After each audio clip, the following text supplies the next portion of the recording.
حضرت سلطان باہو رحمۃ اللہ تعالیٰ علیہ کے ایک خادم ہوئے ہیں، ان کا اصل نام امیر بابا لکھا ہے بعض جگہوں پہ، لیکن ان کو کدن میاں، کڈن میاں، بڈھے میاں کئی ناموں سے یاد کیا جاتا ہے۔ بڑے درویش تھے، صاحب حضوری آدمی تھے۔ اکثر لوگ دم درود کرانے آتے تھے ان کے پاس۔ بزرگوں کے پاس لوگ آتے ہیں، اللہ کے بندے دعا کرتے ہیں تو اللہ خیر فرما دیتا ہے۔ آج کل کا زمانہ نہیں، اب تو دکانداری ہے نا، ٹوکن چلتے ہیں تو اللہ تعالیٰ خیر کرے، حالات بڑے عجیب و غریب ہیں۔ تو ان کے پاس لوگ آیا کرتے تھے دم کرانے۔ انہوں نے نا دور ایک برتن رکھا ہوا تھا، تو کوئی آدمی آتا تو تھوڑا سا اس میں نذرانہ ڈالتا، تو کہتا حضرت جی میرا یہ کام ہے، یہ کر دیں۔ وہ خلیفہ تھے حضرت سلطان باہو کے، وہ گردن جھکاتے ہیں، تھوڑی دیر کے بعد سر اٹھاتے ہیں، کہتے تیرا کام ہو جائے گا۔ صحیح مسلم کی حدیث ہے، نبی پاک نے فرمایا رب اشغاز اغبارا لو اقسم علی اللہ لا ابرا۔ اللہ کے کچھ بندے ایسے ہیں جو اللہ کو قسم بھی دے تو اللہ ان کی قسم پوری کر دیتا ہے۔ ان کے کپڑے مٹی سے بھرے ہوتے ہیں، پر اللہ کو کہہ دیں تو اللہ کر دیتا ہے۔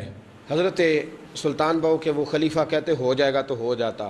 پھر کوئی بندہ آ کے کہتا یہ نذرانہ ڈال دیا ہے تو کام، گردن جھکاتے کہتے اپنے پیسے نکال کے لے جا، تیرا کام کوئی نہیں ہونا۔ ایک دفعہ کچھ سید زادیاں آ گئیں، انہوں نے آ کے نا اس زمانے میں 100 روپیہ، سمجھ لیں کہ آج کل لاکھ روپیہ، بابا جی کے نذرانے والے گلے میں ڈالا اور آ کے کہا کہ بابا ہمارے نا ایک بچے کو سزائے موت ہو گئی اور حلفاً بتاتے ہیں کہ ناجائز پھانسی کا حکم ہوا ہے، تو تیری رب رسول کی بارگاہ تک رسائی ہے، مہربانی کر، سیدوں کا بچہ ہے، مہربانی کر۔ بابا جی نے گردن چکائی اور کہا اپنا 100 روپیہ نکال کے لے جاؤ، مشکل ہے بچہ بچے تو میں کچھ نہیں کر سکتا۔ سیدزادیاں تھیں، روتی ہوئی لوٹ گئیں۔ بچے کی نانی زندہ تھیں، ان کو جا کے بتایا تو وہ رونے لگ گئیں، کہنے لگیں تمہیں بات نہیں کرنی آئی، اللہ کے بندے بڑے نرم دل ہوتے ہیں، تمہیں منانا نہیں آیا، ورنہ یہ ہو سکتا تھا۔ میں جاتی ہوں۔ وہ آئی، 100 روپیہ ڈالا اور بابا جی امیر صاحب کے پاس بیٹھ کے کہنے لگی بابا بات یہ ہے کہ ہم سید ہیں، ہے سارا ہمارے گھرانے کا، پر چلو آج تک رسائی تیری ہے، آج کل تیرے تعلقات مضبوط ہیں تو مہربانی کر، کوئی غلط بات نہیں، بچے کو پھانسی غلط ہو رہی، مہربانی کر۔ بابا کہنے لگا اماں میرے بس میں نہیں، میں بھی تو اللہ کا کمزور بندہ ہوں نا، مالک کا کمزور بندہ ہوں، کو ضروری نہیں، دعا پہ فضل ہوتا ہے، اگر اس کی مشیت ہو تو پھر بندہ کیا کر سکتا ہے۔ تو اماں یہ کام نہیں ہو سکتا۔ تو اماں رونے لگ گئی، کہنے لگی کوئی نہیں، میں قیامت کے دن حضور کی بارگاہ میں تیری شکایت کروں گی، میں کہوں گی کہ میں نے بتایا تھا میں سید ہوں، اس نے توجہ ہی نہیں کی، میرا کوئی خیال ہی نہیں کیا۔ بابا صاحب فرمانے لگے اماں پیسے نہ نکالنا، جا تیرا کام ہو جائے گا، جا تو ہو گیا تیرا مسئلہ حل، ہو جائے گا۔ وہ آپ پیسے رکھتے تھے تو سال کے بعد، 6 مہینے کے بعد، مہینے کے بعد جا کے حضرت سلطان باہو کو دے کے آیا کرتے، وہ وہاں لنگر میں یا کسی جگہ خرچ کرتے تھے۔ جس دن اس بچے کی پھانسی کا وقت تھا نا، تو وہ بابا جی حضرت سلطان باہو کے پاس چلے گئے۔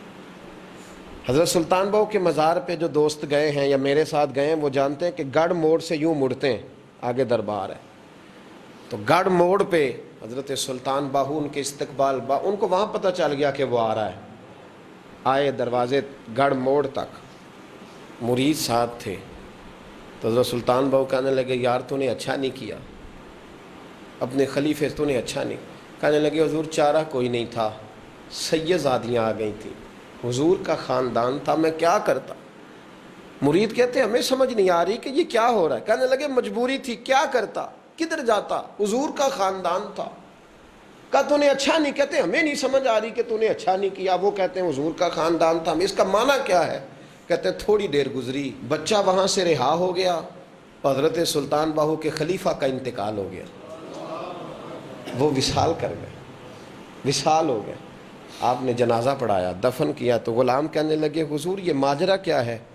آپ فرمانے لگے اس نے اللہ کے حضور دعا کی تھی کہ مولا جناب اسرائیل نے اس دن کسی نہ کسی کی روح لینے جانا ہے نا، تو میری لے جائے۔ اب سیدزادیاں دروازے پہ آ گئی ہیں، تو سادات کو تو خالی نہیں نہ بھیجا جا سکتا، مصطفیٰ کا خاندان ہے، حضور میری روح لے جائی جائے اور اس سیدزادے کو چھوڑ دیا جائے۔ فرمایا اس نے اللہ کے حضور قربانی دے کے وَفَدَيْنَاهُ بِذِبْحٍ عَظِيمٍ، جس طرح حضرت اسماعیل کے لیے مینڈا آ گیا تھا تو ان کی جگہ ان کی روح کو قبول کر لیا گیا۔